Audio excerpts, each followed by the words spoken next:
Camille. Don't take care. Hope to see you never. Kids are here!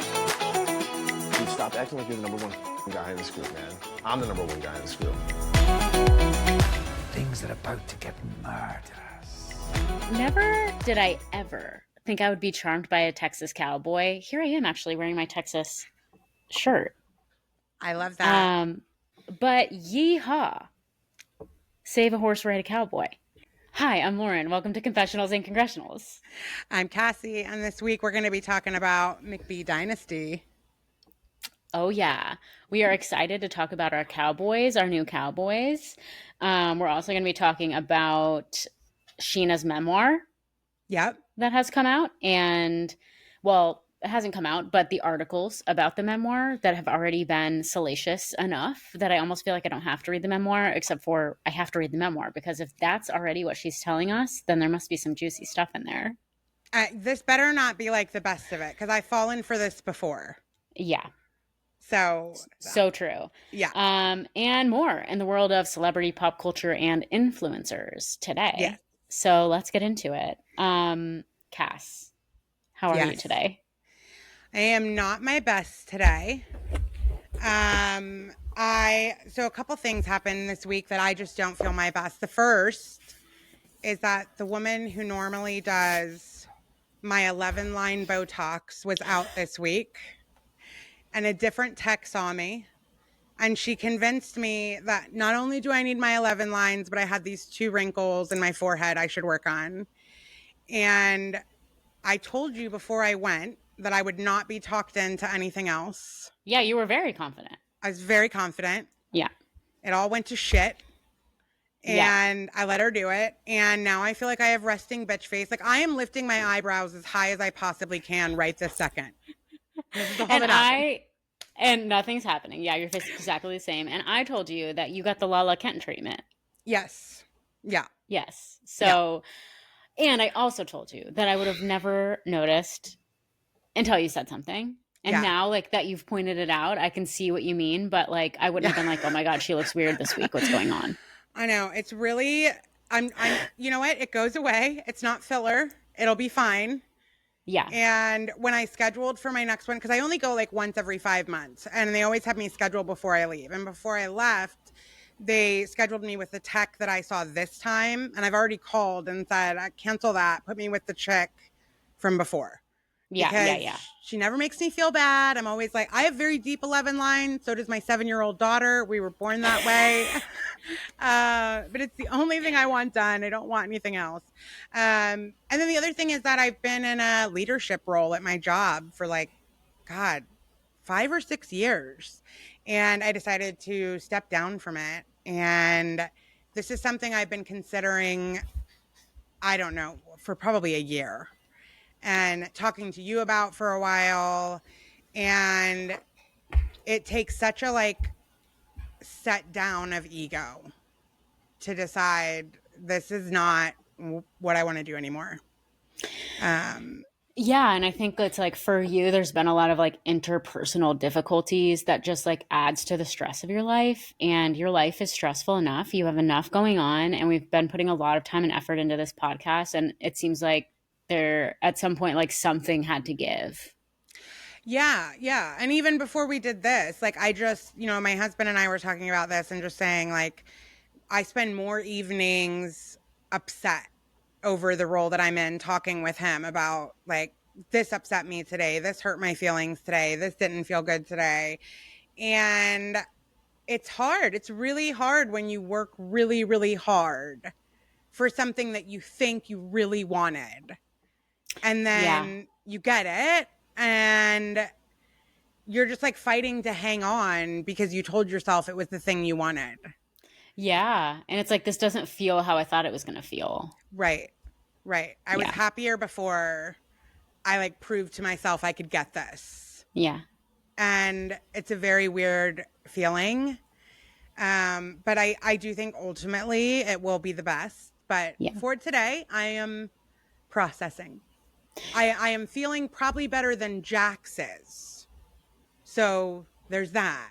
Yeah, and we will get into that. I'm There's also that. feeling better than Jax probably is.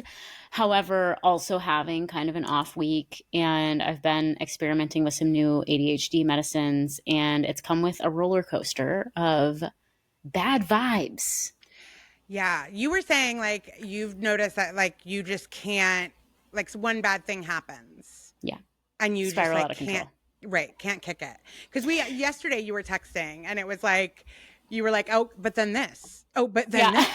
Oh, but then this." And I'm I'm like, like, do you want to hear the avalanche of awful things that have happened to me today? And they're all just I, like normal things that happen to everybody. well, but they also like when you know, and I'm like, "Oh God, I don't think I can like dig her out of this right this second. She seems like she's in it, you know." Yeah, I was in it. Yeah. And it's like when every little thing is making you mad and pissing you off, and then it's like, and then you stub your toe and you're like, really, could this day get any worse? Like, I know it could because it's a beautiful day to be alive and I have a lot to be grateful for, but today I'm not feeling that.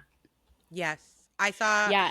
a TikTok yesterday where a guy just like hit his head on the like the roof of his car, like the what do you call it? The trunk. I hate that. He had the Yeah. trunk open and he hit it and he just starts punching it. And Yeah. I'm like, that's the move Yeah. right there. Like Yeah, like yesterday, this has never been me, and I totally judge people when they do this. But yesterday, I was slamming doors because I just needed to get rage out. And so every door I went through, I slammed as I closed it. And I'm like, who am I? yeah. So Yeah. it's definitely the medicine because this is never a thing. And suddenly, 3 or 4 times in a 2 week period, I'm having these like rage fists or Yeah. fests, Yeah. So anyway, it's been a weird week. It's been weird vibes. We were supposed to record this yesterday, but the day went south because of one little thing and I couldn't get my shit together. So I had a pity party and I got really stoned and There you I ate go. a bunch of snacks in my bed and I read my Harry Potter fanfic and I'm feeling better today. I love that. I watched the first and second I Know What You Did Last Summer last night. In celebration. In and celebration. preparation. Yes, because we're going to go see the new one. And I am super, super excited to see. It's such a 90s thing, but I love Freddie Prinze Jr. I love Jennifer Love Hewitt. So we're going to go see that tomorrow. It's all gonna be America's fun. Sweethearts. Yes. Yes. And it's supposed to be good. You sent me that review. And I was like, so does he like it? I know, but wasn't it so well written? Because he's like Really leaning well written. in to like, look, sometimes it is just the nostalgia and fun, and that's all we need for it to be great. And I'm like, this is perfect. This is what I need.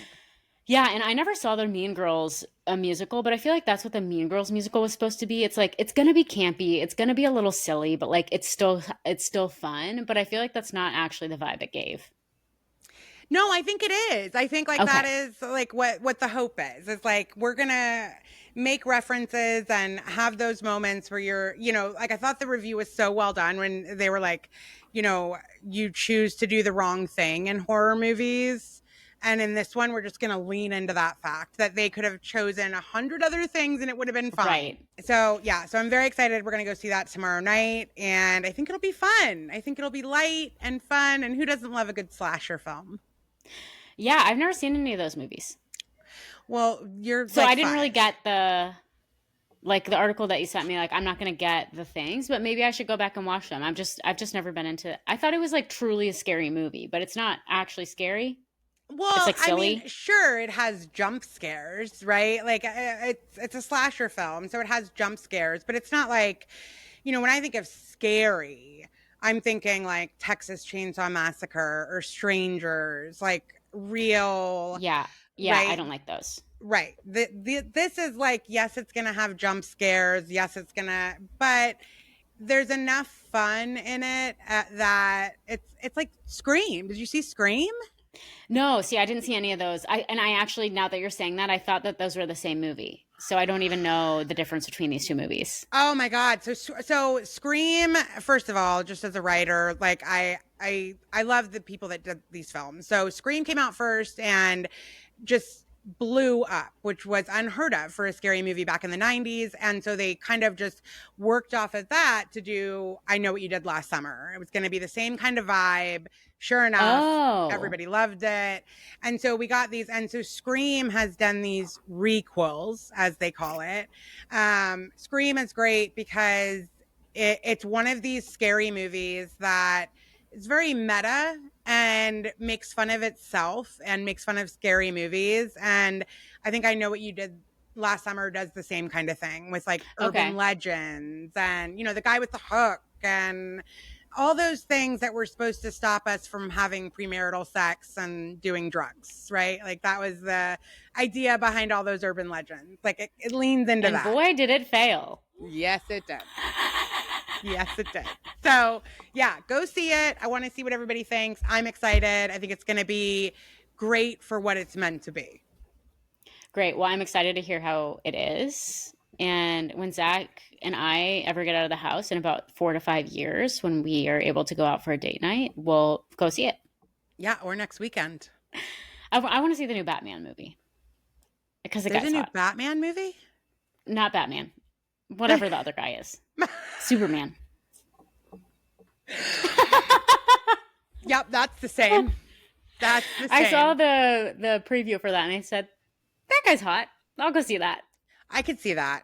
I could see that. Do you know, when my kids were a little bit younger, they went and saw Batman versus Superman. I think that's what it was called, or Superman, whatever. And my kids always have the tendency of like ruining movies for me. And when they came home, I said, I don't want to know anything. Don't tell me anything. And my oldest son said, I don't want to tell you anything. I just want to tell you one little thing. And I was like, all right, one little thing. And he's like, okay. So at the end, Superman dies. Yeah, just like that. And I made your face. And he was just like, I'm sorry. It's just what happens right afterwards. I thought, never mind. Oh my gosh. What a silly head. Yeah, sure. That's nice. Mm-hmm. All right. Well, by the way, I got this mug when we came to visit you in Florida. Oh, and we went to Harry love Potter that. World. Yes. Oh, that's so sweet. And we get to see each other next week. I know. I'm so excited. I'm really so excited. It's going to be great. Yes. It feels like we see each other every day, but at the same time, I'm excited to actually see you in real life. Yes. This will be different. Yeah. Yep. All right. So, I mean, some of the top headlines of the week are the new movies that are coming out. Yes. That we're excited to see. And another big headline this week happened right after we recorded our recap yesterday. The moment we got off our recap yesterday of The Valley season 2, episode 14, the pre-finale. Yeah. I opened Instagram and there it was. The big news. Jax Taylor is leaving The Valley. Well, keep going. Is leaving The Valley. Season 3. There we go. That's important. That's important because that statement was very clear. It was specific. Yes. He is stepping away from The Valley season 3. Yes. I don't think that means that we've seen the last of him. If The Valley continues. But I think it's a smart move to take off the season. I think everybody on Reddit that is like, yay, we won, is going to regret that next season, in my opinion. And just now that you've got me watching more reality television, I just don't know that I see... It's just interesting to me that this created such a get him off my TV. And I've watched other seasons of reality TV now, and I'm like, but you're fine with that? That's pretty intense. Yeah, you're fine with Aaron. Yeah, Denise Richards' husband threatening to crush her hand in a scene on Real Housewives of Beverly Hills. You're okay with all of the abuse that we witnessed Taylor go through and had him on our screens. Yeah, it's like abusers are not new to Bravo. And I think that the Jax Brittany thing has introduced a lot of conversations about the nature of domestic violence and codependency and narcissism and mental illness and addiction that we don't always talk about out in the open. It was a very raw season of reality TV that we just watched. And I think that it was interesting and helpful, as infuriating and disgusting as parts of it were. Yeah, I totally agree with you. I mean, just like toxic relationships and that dynamic. Like I don't know. I understand why they did it. You know, like after all of that, we see that Brittany's drunk texting him while she's in Hawaii. It's like, that is what it looks like. Yes. Yes. So, and to take him off, you're still going to have Brittany on. There's still going to be things that are going on there that, are you just going to hide it now? Yeah, I bet they'll allude to him and talk about him. Or I don't know, because when he left Vanderpump, they just pretended like he wasn't ever there again. Right. But I think that was punishment for him saying it was his show from Lisa. I mean, maybe, but he said it during this. I know, and then he got fired. Well, that's true. It might be the curse of making but that Lisa, comment. Yeah, and Lisa doesn't run this show. Right. I think that Lisa was like, yeah, no, this is not your show. Right, because it's You're gone. mine. Right. Yeah. Right. And now with what Scheana said about Lisa this week in her article, I think that's more and more clear that like Lisa she's in charge or she's not involved. Like there's only one mode that she's running in. Yep. And I think agree. the same thing happened on Beverly Hills, where when she stopped being the head honcho in charge, when she stopped being able to manipulate the cast. And I love Lisa. I think she makes amazing reality TV.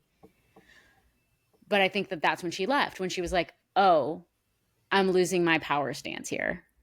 Well, and I mean, I think that's going to happen no matter what she does at this point. Like when it comes to Hollywood and reality TV, you're only going to be relevant so long.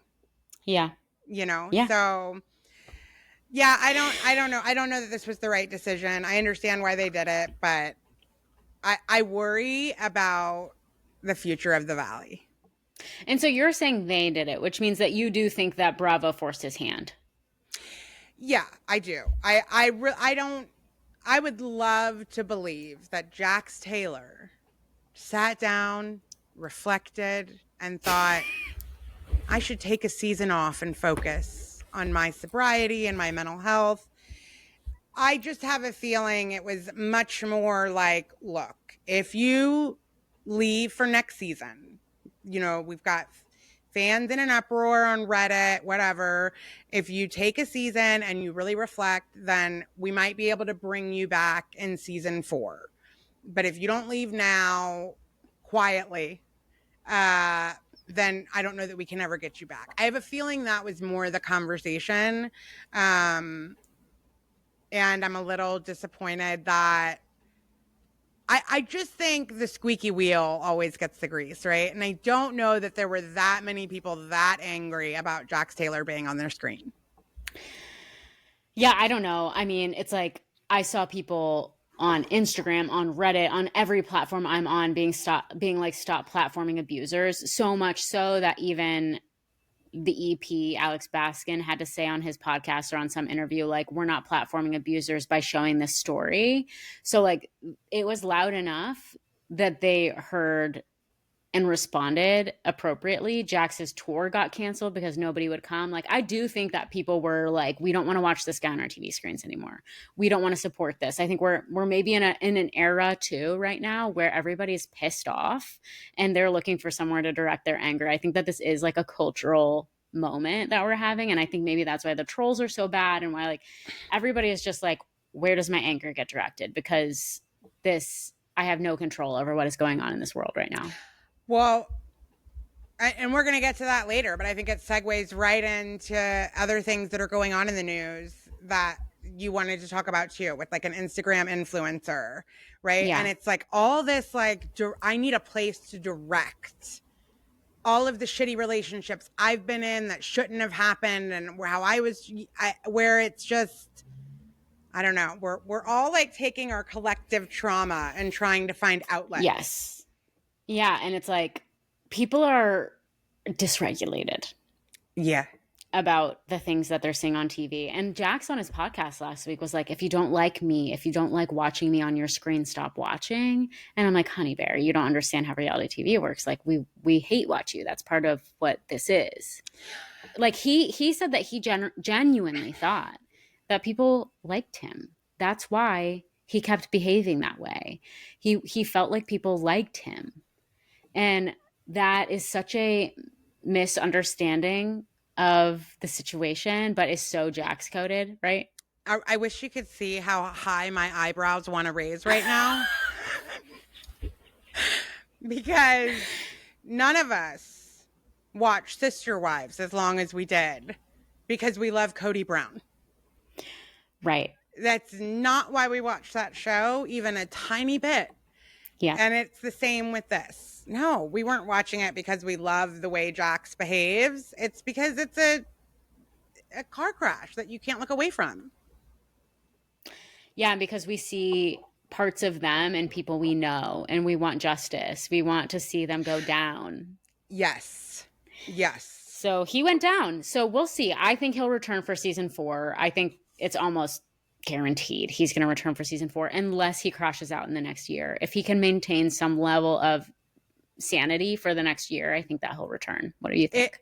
If there's a season 4, then I do believe he'll be back. If there is a season 4, I believe he'll be back. I worry about the show in general because I know they've talked about, you know, certain cast members now that don't want to film with each other, and we can't, it doesn't work. Yeah. It doesn't work. And you have to have some drama. You know, I remember when everything was going down with Sister Wives, and there were people that were like, get Cody Brown off my TV. He's abusive to these women, whatever. And one of the wives, Christine, who was the first to leave, she started this Facebook or Instagram show, Cooking with Christine. And TLC used to put it on their website, right? But it wasn't on your TV. And it was just her making a recipe, whatever. And the podcast that I love, the Sister Wives one, I remember him saying, all of you that are saying get Cody Brown off our TV, I want you to go turn on Cooking with Christine and understand that's what we're going to watch. If you keep right, do you want to watch this? This is a reason it's not on the TV.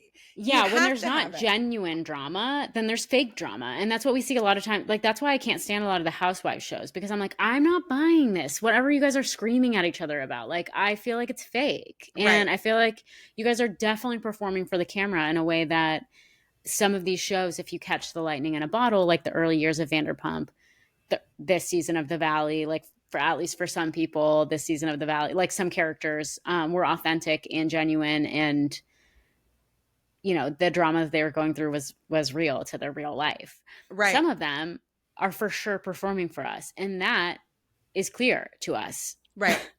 Well, I read the New York Times profile on Kristen, and you know, from The Valley and Vanderpump, and she said that when her and Tom Sandoval found out they were going to be on Vanderpump, they immediately went home and binge watched The Hills, because they wanted to get an idea of what was required to make good reality television. That is very interesting. Yeah. Yes. And that actually segues well into one of the things I wanted to talk about today, which was Jax's podcast. So Jax had on Jason from The Hills on his podcast. Oh, okay. Did you watch The Hills? No. Okay. So Jason was, I think, Lauren, like Lo Conrad's boyfriend on the early seasons of The Hills, I think, if I'm remembering correctly. And like when I looked him up and saw his face, I was like, oh yeah, that guy was toxic. I remember that guy. So it turns out he was addicted to drugs during that time. And he's been to rehab like 2 handfuls of times, 3 handfuls of times, like 15, 20 times. Oh, wow. And his earliest rehab stay, it sounds like, was in 2014 or something around then. And since then he's been in and out, including like went back to rehab, like was in a rehab facility when his daughter was born, went up to the floor that she was born on to watch her be born, and then went back down to the facility, like with his armband on for rehab. So he's really struggled and he's really been through it. And so he went on Jax's podcast and they talked about sobriety and all of these things. And it was interesting because a lot of the commentary I'm seeing online, specifically one of the things that I've seen is from the Brav Bros. I think they've rebranded to Bros and Shows, but there are these 2 guys that recap all the Bravo shows. And one of the guys is sober. And he does not think that Jax is sober. Even now, like on even now, and he's like, it's offensive that they're even pushing the storyline at this point. Why? I think he just he thinks that the things that Jax says, like the fact that Jax is like, I'll never pick up a drug or drink alcohol again, would just like not be something that somebody would say when they were only 200 days sober. But And don't you go through so, like a honeymoon phase of sobriety? yeah, and I think that Jax is just delusional enough to think and just like cocky enough to think that like he's got this under control. Yeah. I think that it speaks actually more to just Jax's like personality traits rather than him not being sober. I happen to believe that he is sober. Yeah. Yeah. I mean, Yeah. I think he is too. And if he's not, I do think that he's aware that he needs to be, which is still a big step for Right. Jax. Yeah. So, yeah, so I think yeah, like Jax admitting that he has an addiction and needs help and did things wrong, that is a step, a huge step. But I do think he's sober. I think that some of the things he said are not like he's pretty good at he can be good at mimicking what people are supposed to say. But things like I go to the bar and I wait until everybody's had like one drink and then I like stay for an hour and leave. Like that is just so new sobriety. Like he needs to hang out in bars because it's part of his job. It's probably incredibly difficult for him. But realizing that everybody's actually really effing annoying when they're drunk is like such a new sober thing. Yeah. Yeah. I So tend to agree with you. I do. I mean, he's got plenty of other issues yeah. beyond addiction. Now, are him and this guy friends? No, he just had him on, and I guess there was a part 2 that came out, which is the podcast wasn't that long, so I don't know why they broke it into 2 parts. But you know, Jason said something powerful on it that I really liked, which was he said, "What can be predicted can be prevented," or something along those lines. Basically, like if you can predict what's going to trigger you to drink or use, then you can prevent it. And that's, I guess that's like probably a sobriety saying, but I really liked that in general. That's a little thing I'm going to tuck into my pocket, just like do good, feel good. Yeah. Whenever I'm cleaning up around the house, I'm thinking, do good, feel good. I'm going to be happy that I did this tomorrow. Yeah. That's so true. So anyway, I really liked that. And they talked about how when you're on reality TV and you're rewarded for all your chaotic behaviors, you like genuinely A, think people like it. B, a lot of times you're in such a state that you don't really realize what you're doing. Jax has openly said he never watched any of the seasons of Vanderpump. And now he says that he's gone back and watched it. And it's so humiliating to go back and watch that and see how he was acting. And being like, oh yeah, I just did like a couple key bumps right before that scene is what he said in one of the like things. And so yeah, I think it's like they were just talking about how it's really hard to rewatch those moments. Jason was like, I don't remember a lot of those scenes that I see. That's So sad. yeah. I don't know that it's like the right move for Jax to go back and watch all that, but if it helps somehow. Yeah, maybe he's not watching all of it. I don't really know what exactly he's doing, but and then like just my reflection on the episode was he seems more grounded. He seems a lot less reactive than he usually is. And he seems like he's genuinely committed to change. And that is a new thing for him. So, yeah, time will tell, I guess. But a lot of people are very skeptical. Well, I mean, we've been hearing Jax say he's a work in progress for many years. Yeah, exactly. Yeah, so segueing, staying on the topic of the Valley / Vanderpump, but Scheana's article this week was also quite juicy. Yeah, do you think she made the right decision telling everybody that Brock had the affair? Oh, God. I mean, the cat's out of the bag now. For sure. Listen, Scheana is never there. When you announce something like that, you're just going to get tons of criticism either way. Criticism for staying, criticism for not saying it sooner, criticism for saying it at all. Like there was like a no-win situation for her, I think. I think that she did the right thing in terms of her career. Oh, 100%. She did the right thing. Which is what she cares about. Yeah. Yeah. In terms of her career, this was the way to go. Yeah. I don't think she... I mean, from now until forever, people are going to question whether he's cheating again and whether she should have stayed. And I don't know that she should have given the world that, but... So she opened herself and that relationship up to a lot of criticism and a lot of eyeballs now. You know, everybody was sort of like, there were a lot of people that were side-eyeing Brock from the moment he stepped in the picture, especially because of the context that we have about how he handled his kids and the domestic violence things and all of that. But everybody was like, listen, Scheana's never known how to pick them, but it seems like these two have a good thing going for all of their flaws. Yeah. And everybody has flaws and everybody has a past and everybody has made mistakes. And like some people's are much worse than others and like impact people in a much worse way. But I tended to think like, okay, well, these two found each other. Like she needs somebody who's like, yeah, my world revolves around you and whatever you want to do all the time. And like, he seems to be willing to do that. And yeah, so here are some of the clips just for anybody who didn't read. Here are some of the quotes from this article. So she said that this is like obviously a preview for her memoir. She said that when talking about the Eddie Cibrian affair with Brandy on the first few episodes of Vanderpump. Right. So for everybody that maybe doesn't know, Real Housewives of Beverly Hills, like Vanderpump was a spinoff of that. And the way that it started was because like the connection was that Scheana working at SUR had an affair with Brandy's husband. And Brandy is another unhinged lunatic that like has done some unhinged stuff on TV and has really behaved badly. And that's a conversation for another day. But anyway, she said, I've worn the scarlet letter for so long. I'm this home-wrecking whore every day in the comments. He is the one who cheated. He is the home wrecker. I was lied to by a 33-year-old man, and when I was 21, fresh out of college. And that's a little clip of a lot of context that she gave. She also says that she did not handle that situation well, that if she could go back, she wouldn't have said what she said, that she handled it in an immature way. And I thought she took a lot of accountability actually for Scheana in this interview. I think that she owned up to the fact that like she didn't do everything she should have, but also she is not the only perpetrator in that story.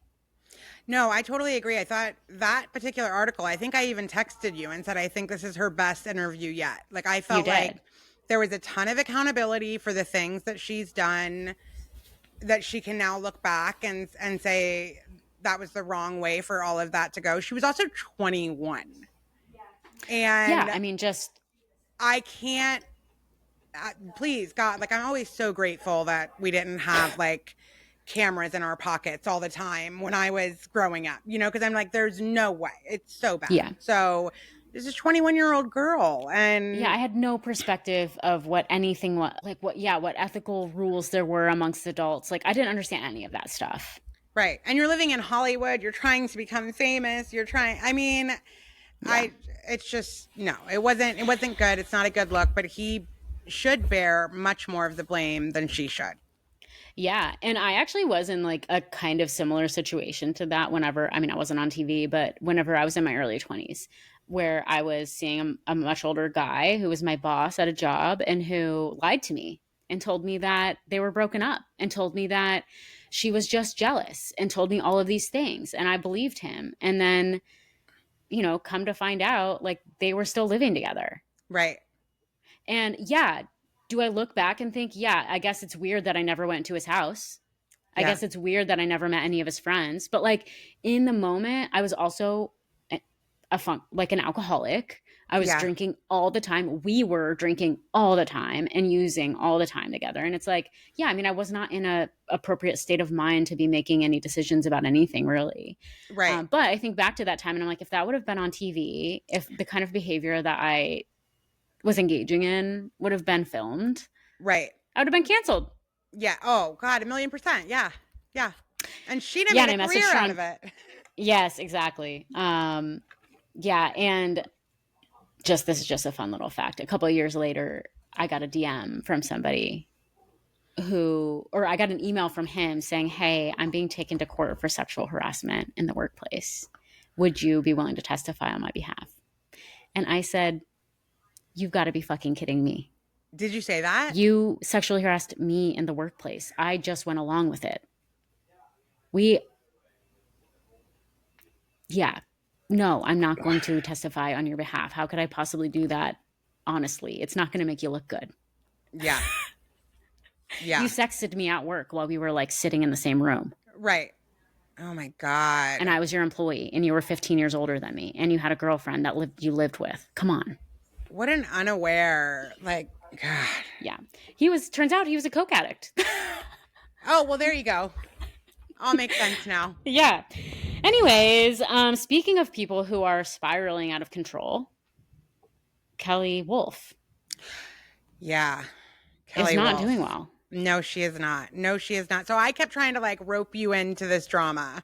Like, I need you to care. Kelly Wolf I was like, who the hell on, are these people? I know. She was on The Real World way back in the day. I think like season 3, New Orleans. And then she was also on The Challenge for a season or two. And she married Scott Wolf, who is an actor, still doing well for himself, but was Party of Five. So definitely like a 90s, early 2000s couple. And they are getting divorced. That is thunder, if you can hear it. Wow. Yeah, it's getting bad. So they're getting divorced, and Kelly does not seem to be handling it well. And especially with you being a therapist, I kept sending you like her Instagram. I'm like, this is weird, right? And then finally one day you were like, she's not well. Yes. Yeah. Well, I think that I don't know what finally pulled me in, but you had been sending me, because she was just posting over and over and over and over again all these posts on Instagram that were like weird. And she would be like, I'm sober. And then like the next thing would be like her drinking wine. And you're like, define sober, I guess. I don't know. Like, what do you, is that juice? I don't know what's going on. And anyway, so she was recently placed on a 7-day involuntary psychiatric hold. And that is what pulled me in, because she posted all of her bruises and said it was police brutality. And I was like, what is happening? And from my perspective, I was like, okay, was she actually mistreated? What is going on? 7 days is a pretty long hold for somebody to be taken in for. And she's already been taken in over the last little while. And then I saw that. And so then I went to her Instagram and I saw that she didn't have enough money to feed her pets. And then I was like, okay, wait, what is going on? Why? She's posting on Instagram asking people to bring over pet food. She has these friends over that are like cooking for her, and she's filming them even though they don't want to be filmed, and they seemed really uncomfortable. And I was just like, this is all very weird. I'm so glad I roped you in. I just took forever, but I knew I'd get you eventually. You know, it was the not being able to feed the dogs that really made me be like, wait, what is going on? Right. So, yeah. So I kind of wanted to see like what causes a 7-day psychiatric hold, because that is a long hold. And I wanted to know like how did somebody like qualify for that type of hold? I've never worked in like an inpatient facility or anything. So I don't know. I just know what happens on my side if we report somebody who's a danger to themselves or somebody else. So anyway, obviously like a danger to themselves, a danger to others, threatening to hurt themselves or others, gravely disabled and unable to care for basic needs due to mental illness. And like and the initial hold usually lasts 72 hours. And that's what I was thinking. I'm like, yeah, they'll take you for 72 hours and then you usually have an option of whether you can go home or not. So the fact that she was there for 7 days requires a court order and a legal review. It's a serious process with due process protections in place. And it's sometimes invoked during familial disputes. And we've also seen that he was able to get a restraining order against her. And that is also difficult to do in that state against a woman, apparently. Really? Okay. So, yeah, so it definitely sounds like for everything we are seeing from her, I think there's even more going on behind the scenes in terms of maybe how erratic or dangerous her behavior and stuff has been. She seems like she's not well, obviously. She does not seem like she's eating well. She does not seem like she's feeding her pets well. So, yeah, very worrisome, very, very worrisome. I am surprised that she's not on medication, but she must be refusing. And I think that could be part of the like psychedelic medicine. Like she seems very like woo woo and stuff, crunchy to alt-right kind of situation. Like F the medical system. They don't know me. I'm enlightened. I actually know, you know? I feel the exact same way. And it's funny because I think during one of our previous episodes, we had talked about like when it comes to the psychedelic stuff, that you could like for me, with my family, on my mom's side of the family, there's a history of mental illness on my mom's side of the family. And there's a lot of symptoms that I've never had. And when we were doing the podcast and you were like, yeah, there's some studies that say that if you do some of these psychedelics, that you could start having these symptoms that run. And right then I'm like, never doing it. That's it. I'm not doing it. Like, cause I had thought before about like maybe going on one of those retreats or whatever, but that terrifies me. Like and so I almost wonder, it seems like in the last few years, she's got even more into that kind of stuff. Yeah. And I wonder if, especially if you start off with a healthier brain, I wonder if you can just like screw it up. And then if so, can you ever get back to who you were before? Yeah. I mean, really good questions. I think undoubtedly if she was on some sort of mood stabilizer, she would be in a much better situation than she is, but she probably doesn't believe in those things is my guess. Yeah. I think that like the way that somebody with those types of delusions is thinking is not very clear, obviously. And they're probably like not, it's why it's hard to get people who are in delusional states on medicine. Yeah. And then as soon as they start feeling better, they stop taking their medicine. So yeah, we'll watch this space, but a spiraling out of control situation it is. It is. It is. Yeah.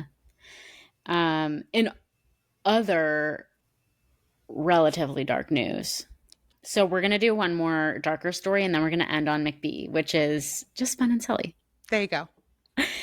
So this has just been a situation that I've been watching because I, like millions of other people, followed Emily Kaiser, the influencer, on TikTok. And I felt like I knew her son because I had seen so many videos of him and days in the life, and we're going to do this, and we're on our trip, and we're doing our family stuff. And so I was devastated when I saw the news a month or two ago that their son had drowned in their backyard. And Reddit has been suggesting the subreddit to me that's following her case. And people are acting in incredibly inappropriate ways, as you can imagine. And I've been mostly staying out of it, but every once in a while I'll see something. And anyway, we got released this week in Us Weekly that... And this is what typically happens with any crime. It's just we don't normally see it this close, is that the police are recommending charges based on their investigation. They then send it over to the prosecutor's office, and the prosecutors decide whether or not they're going to go to the grand jury and pursue those charges. All we know right now is that the police are saying they would recommend to the prosecution that you could prosecute for child abuse. Right. Yeah. And a lot of people are rejoicing in this news. A lot of people are wondering how their marriage is doing. Because what happened was she was out and he was home. And he was home with their 3-month-old. They have a 3-month-old. We all know how bleary those early days are. How out of your mind with sleep deprivation you are. And how illogical your thinking can be. And apparently their son went into the backyard. He was playing. He fell into the pool or jumped into the pool or whatever, and he found him. And so it was, of course, an accident. And an accident that unfortunately could happen to anyone. Not that specific thing, but an accident. Your kid running into the street. All kinds of things can happen as an accident. And it's just been pretty disturbing to watch people pry into their life and also hope for bad things for that family who is going through undoubtedly the worst days of their lives. Yeah. And when we first looked at this story, I told you, like, I was so shocked because in Florida, It's the leading cause of death for children under the age of 5 is drowning. First of all, every other house has a pool down here. It's so hot. And then we've got retention ponds everywhere. And it is so rare for a parent to be charged with a crime because it's an accident. It's a tragic accident, but it's so easy to want someone to blame. And until it happens to you, you're so sure you'd never look away. Like you would never, and it's just, I won't say who, but a family member babysat my son when he was a year and a half, and she took a nap and he got into her medication and he's fine. He's now 16 and he's just fine, but it was terrifying. It was a terrifying experience. And I remember that family member just being in the ER sobbing, and the doctors and nurses saying, like, it's an accident. So here's where you need to keep your meds going forward. Here's why this is, like, you didn't look away that long, and it just happened that quick. What they're going through is, I think, everybody's worst possible nightmare. Yeah. So the pile-on is, I just don't understand it. I think that's what we were saying before, like this collective trauma. We need somebody to blame. We need somebody to be held accountable. Like there has to be somebody that's at fault. Otherwise, just bad shit can happen. Yes, bad shit can happen. Yeah, and we were talking before this because we were debating whether we were going to talk about this because it is so dark. But yeah, I mean, I think that right now things feel particularly dark in the world, and in our country, and despicable things are happening every single day that we now have to know about, and it feels like nobody's doing anything about it. And so I understand the temptation to see these things and be like, somebody has to pay because we're all going through it right now. But y'all need to chill the fuck out. Yeah. We're getting ready to watch the challenge. And one of the women that used to be on the challenge, Jemmy, I saw that she had made a TikTok about this situation. And if she was the girlfriend of a guy that passed away, you saw that episode that had to do with DM Brown. And then it also had to deal with her boyfriend that passed away from a drug overdose.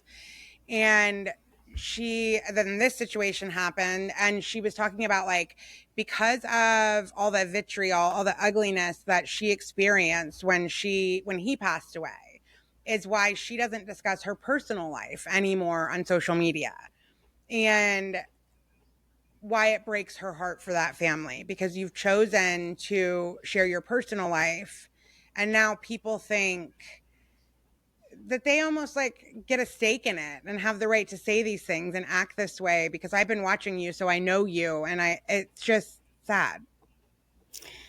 Yeah. We don't know people that we see online. Like I know, because I like felt like I knew that kid and I was like, oh my God, he died. Like he died. And I'm like, I don't know that kid. Not that I shouldn't feel sad, but I just mean, like, I don't know that kid. I don't know that family, and I don't have any right to feel ownership over knowing any more information. Right. So, yeah, nothing is owed to us, even by influencers, in my opinion. No. Wait, I wanted to actually talk about one more thing before McBee, because this is really interesting. Okay. Okay, so, I mean, like, no, not really. It's sort of, like, stupid. Okay. So, Charlie on Next Gen NYC. Have I given you the scoop on what's going on with Charlie on Next Gen NYC? I think a little bit. I haven't watched the show yet, so I don't know many of these people. Okay, so Charlie on Next Gen NYC is, I'm just going to really quick go through it. He's a crypto bro, okay? Which means doesn't have a job. And his parents are super, super rich. He's 29. He's still trust funding it up. And even despite his $10,000 a month allowance, he's broke. And he owes all of his friends money on the show. Like, it's become a storyline where it's like everybody's owed like multiple thousands of dollars by him. They go out with him to party, and then he like wants to go out. He's like, let's go get a table. We'll do da da da da da. And then he like disappears before they pay. And so then he owes them money, right? Right. Annie Delvey style.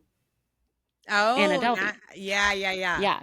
So some Redditors, you know how they get, have been sleuthing because they're like, this is so weird.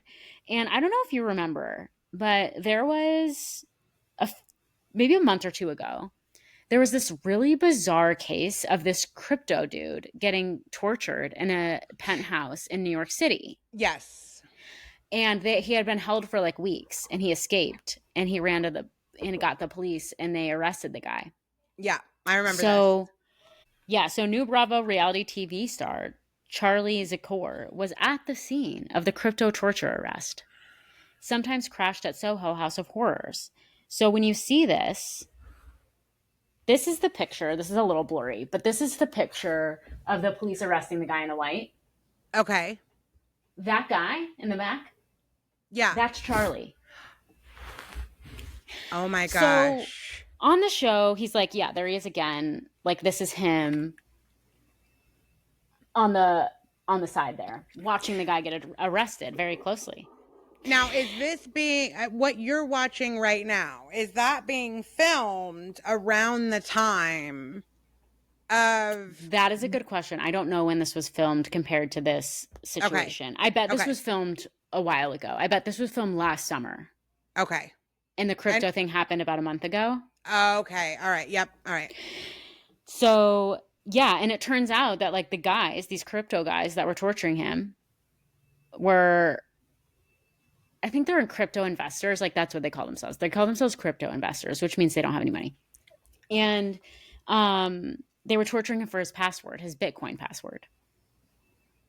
So anyway, those guys have been tied to Charlie. Like, as people have been sleuthing, they're like, oh yeah, this guy, they ran in the same circles. They were definitely like familiar and friends. Right. So everybody's like, is this guy actually involved in some like really dark stuff? Yeah. So anyway, it's just been really interesting. It's interesting too because he is the villain of the season, and I was telling you before all of this came to light, like, he's such a good reality TV villain because he's such a loser, but he thinks he's cool, and like he's fairly innocuous otherwise. He's just being an absolute loser. Like, you're 29 years old, dude. Get it together. You're being such a loser. He's oh my god, he's 29. I thought these were all like 29. I thought these were all like 18 to 22-year-olds. They are. Oh my god. Okay. And on the last episode that I watched, I'm an episode behind, but on the last episode that I watched, he called this girl Georgia, the other girl on the show, the girl that I really like, who's not rich and who doesn't come from money and who has had to like make all of her own money, although she might be involved in some weird stuff too, because her boyfriend is like really weird. And he's also a crypto guy. What is with the crypto guys in this generation? But anyway, and they get in a fight and he calls her dirt poor as like an insult. And it becomes like this whole thing because it's like the fact that you think that's an insult is so sad. Yeah. So anyway, good stuff. We'll see what happens. But the Redditor has like connected all of this stuff and it's like, this guy's definitely involved in some weird stuff. That's all I have to say about it. Oh my God. All right. Well, it could get good. Yeah. Okay. So finally, McBee Dynasty. I've watched the first few episodes of the second season. So I haven't watched the first season yet, but we've been really liking. Yeah, it's pretty good, right? Yeah. So if you guys aren't watching, it's like about these real life cowboys in Missouri. Their dad is a fraudster, turns out. Yeah. Is being investigated by the FBI, which it's the beginnings of every good reality TV show. Yeah. And somebody's dad is getting invested for fraud. And we had him like a lot on season 1, but he's basically disappeared from season 2. We don't see that his lawyers were probably like, no, you don't say a word to anyone at all, like at all. And yet so all of a sudden the mom is in the picture. Right. But his drama still lingers because we get to see Galena, his ex-girlfriend, and it's incredible. She's great. Yes. So the show is like talking about, it's basically like the succession of the ranch that they live on. This very, well, is it successful? It's actually hard to tell if they're actually successful or not, but big at least. ranch that these guys own, and all the boys like fighting over who gets to make the decisions, and you're not the big boy, I'm the big boy, and wearing their cowboy hats and having babies. That's pretty much what's going on. And then Steve Sr.'s multiple blonde, younger girlfriends Yes. fighting Yes. over one another. Yes. And we saw there was an incident in season 1 where Galena had found out that he had hung out with this other chick, and that blew up, but just for one episode. And then he agreed to stop seeing the other chick, and so it's fine. But now, it's definitely gotten, he's left Galena for her best friend. Yeah. And a girl that's like basically her, but 15 years younger, it seems like. 100%. Yes. Like from Russia as well. Like the same. Yeah, they sound thing. the exact same. Yes. Yes. And this last episode, I think I told you, like, I was starting to get bored, but then like the last like 10 minutes, I was like, this is fantastic. This is great television right here. And I was actually on her side. Yeah, she's seeking revenge for the misdeeds of Steve Sr. Yeah. Meanwhile, Steve Jr. is dating on and off again, and he says that they've broken up, not an exaggeration, 30 times. Yeah. Kala and him met on Joe Millionaire. Joe Millionaire. Yeah. That's right. And so they met on another reality TV show, and she's from Texas. Is she from Texas? Yes. But she's a city girl. She's a blonde influencer vibe city girl. And so they're on and off again. And in this last episode, she like flies down to Dallas to meet up with her girlfriends. And I was just like, they don't even say bye to each other. And they don't even think it's weird that they don't say bye to each other. Like, he's not like, wait, will you at least say bye to me? He's just like, you're not going to say bye. Okay, we'll see you when you get back. And I'm like, you guys really need to work on this. Well, and what's so weird thing. is that you sent me that Steve McBee Jr. was on Watch What Happens Live. Yep. Right? And you're like, he said he's single. And the reason I was so taken aback was that he was just on a podcast. I think 3 weeks ago, he was on Britney's podcast with Kayla, and they were together. So I'm like, well, they're broken up apparently. Right. This is new. This is breakup number 31 is what I think we're looking at now. Yeah. Yeah. So they've allegedly broken up. He said on Watch What Happens Live that he's currently single and ready to mingle, apparently. And he was there with his cowboy hat and all. Of course he was. He would never be seen without it, nor should any of them. They all look better with it on. And I'm a fan of except for Cole is the most like Steve Sr. And is Cole the one whose girlfriend is pregnant? Yes. Okay. Yes. I worry about him the most as far as behavior. Interesting, because I feel like what I've seen is the guy whose girlfriend lives separate from him. She has a city house. Jesse. Yeah, Jesse and her do not seem like they're on the same page at all. No, and maybe it's just from season 1. I don't feel that way. Like, I feel like they're very good. I think the problem is that I think Jesse is constantly pulled back into, you have to get here to the ranch right now to take care of blah, blah, blah. And he had like agreed, phones don't exist on this show. I know. And he had agreed to have this house built in the city where she lives.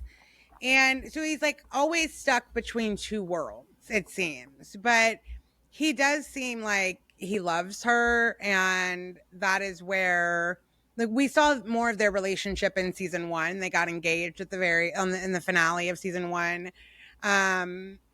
And he seems like the least likely to cheat all the time. Has Cole cheated? I'm pretty sure they've made references to like why he's still trying to earn that trust. I don't know. Are there like 7 people in that town? And they're all their cousins? Well, they go to Dallas all the time. We saw that in they? season 1. Yeah, like they go to all these different events and places. And so okay. Yeah. And I'm sure the reality television has only right? Like now you see him out and about and you know how much money the family could be worth and how much, so they're going to write Yeah, that. Cole reminds me of every guy I went to college with at my like agriculture college, and it gives me the ick. The other two guys are very handsome, Yeah. and you would think they would be the ones that would be getting all the girls, and I'm sure they are. I'm sure that they get a lot of DMs, but I'm surprised to hear that Cole is the one that's out there doing naughty things when like he's. And his drinking seems more problematic than the two others. Like he seems more like his dad. Okay. I'll have to watch season 1. Yeah, with just maybe going a little too far and not knowing when enough is enough and liking the attention. I think Jesse's always been a pretty boy, so he's used to the attention a little bit more, Yeah.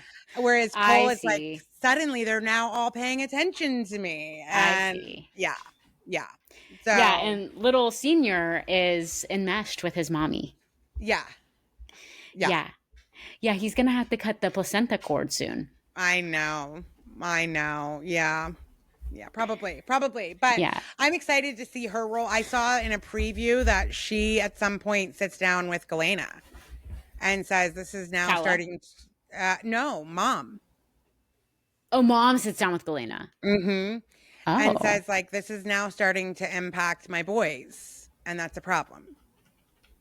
Just, like, whatever situation you're having with my ex-husband, it can't impact the business to a degree that it impacts my boys. So is she part of the business, the mom? Not anymore, right? I don't think so. I don't think that she is but like for some reason, Galena owns 10% of everything. Listen, those boys are adult men.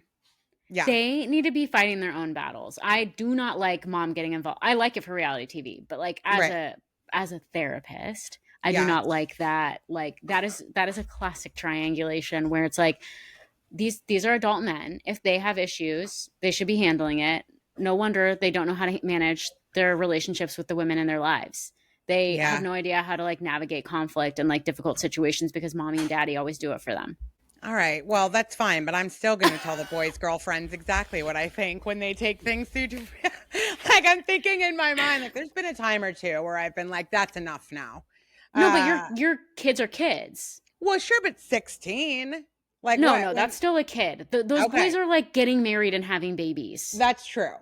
They need to be fighting their own battles and like figuring out how to navigate these things on their own. Come on. Yeah, but it's also weird that like when Kala is like reading the text messages between Steve Jr. and his mom.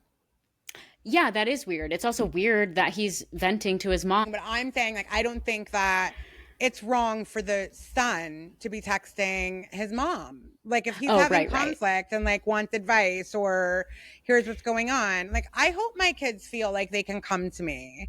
Yeah, I think that is probably just like a cultural thing. Like I don't think that there's anything like psychologically wrong with him like reaching out to his mom. I bet that that's a cultural thing. But what I'm noticing is that I think they are too attached to each other. Yeah. And I think that's like that's just a reflection of the too attached to each other thing. But I think it's like, yeah, if you're texting your mom about your girlfriend, that's probably fine as long as it's not interfering with your relationship. Well, and it could be I don't know. I'm gonna have to think about this more. Yeah. And it could be interesting too to think about the dynamic that they may have had with their dad.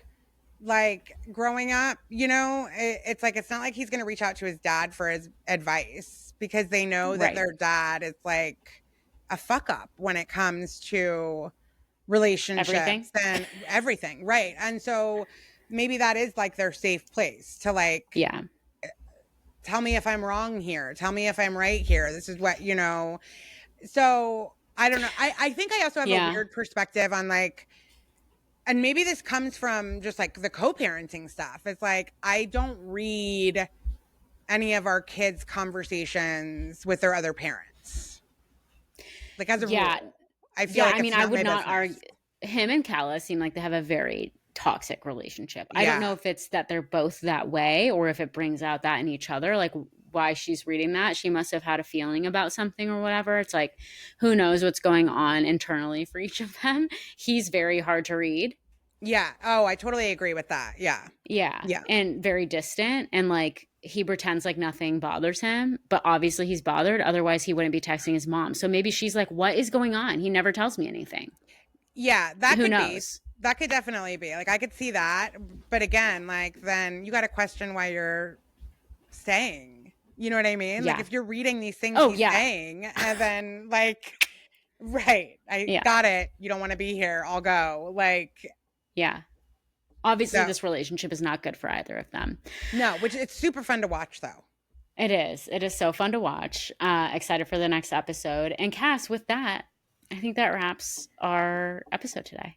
Yeah, I think the next time we talk, I will be almost to Texas. So bring your shirt. Bring my shirt. Texas. Oh, There you go. Only took a second. I knew you were going to get there. the wheels, they're turning slow. All right. Well, thanks for listening to Confessionals and Congressionals, a twice weekly podcast about pop culture, reality TV. We have one more recap of the Valley coming, and then we're going to get the challenge going. Oh, I guess, and we have the reunion. Oh, yeah. Oh, yeah. I'm sure it'll be 3 parts. Yep. So I guess we probably have a lot coming. So we'll Yeah. see you guys next week.